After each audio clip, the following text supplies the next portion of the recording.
السلام علیکم و رحمت الله و برکاته. خوش آمدید دوستان به برنامه رمضانی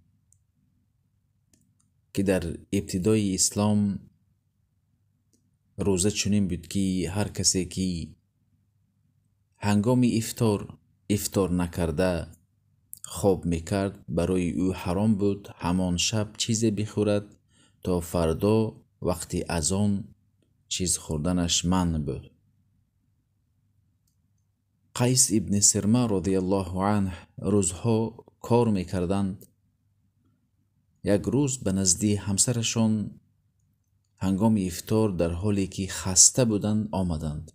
گفتند آیا یگان چیزی داری تا که بخورم؟ بسیار خسته بودند.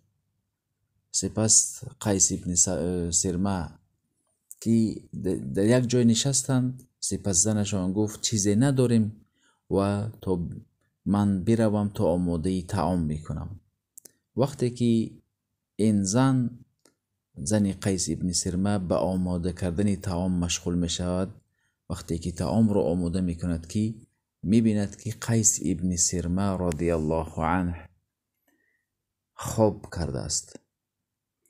سپس خیبتا لک می گوید این ضرر، این خسارت بر تو شد، افسوس می خورد. قیس ابن سرمه فردا یعنی گرسنه روزه می گیرند که فردا نزدیکی های عصر تا شام بیهوش می شوند.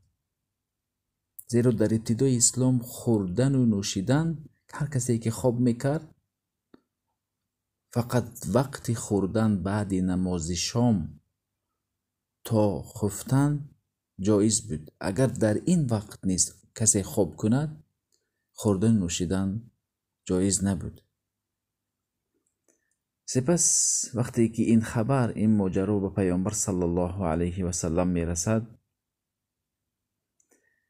پیامبر صلی الله علیه و سلم به پیامبر صلی الله علیه و سلم آیت نازل می شود که تا که برای پیروانشان، برای امت اسلام چنین چیز را اجازه می دهد که هر کسی که بعد افطار تا طلوع فجر فردا خوردن نوشیدن حلال می شود. الله می گوید احل لکم لیلة الصیام الرفث احل لکم لیلة الصیام الرفث الى نسائکم. الله حلال می گرداند کلوا واشربوا حتی یتبین لکم الخیط الابیض من الخیط الاسود من الفجر.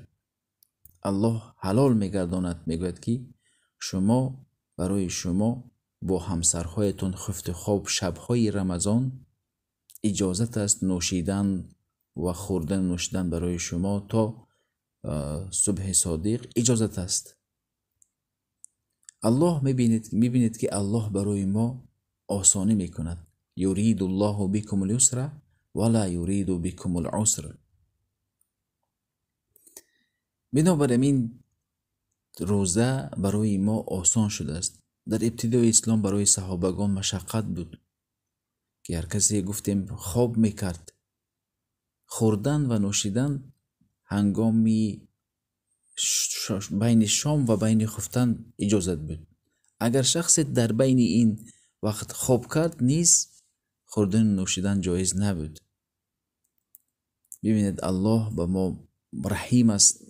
پیامبر صلی الله علیه و سلم وقتی که دیدن که قیس ابن سرمه بیهوش شد، همان زمان به پیامبر صلی الله علیه و سلم آیت نازل شد که الله میگوید احل لکم لیلة الصیام رفث الی نسائکم هن لباس لکم و انتم لباس لهن.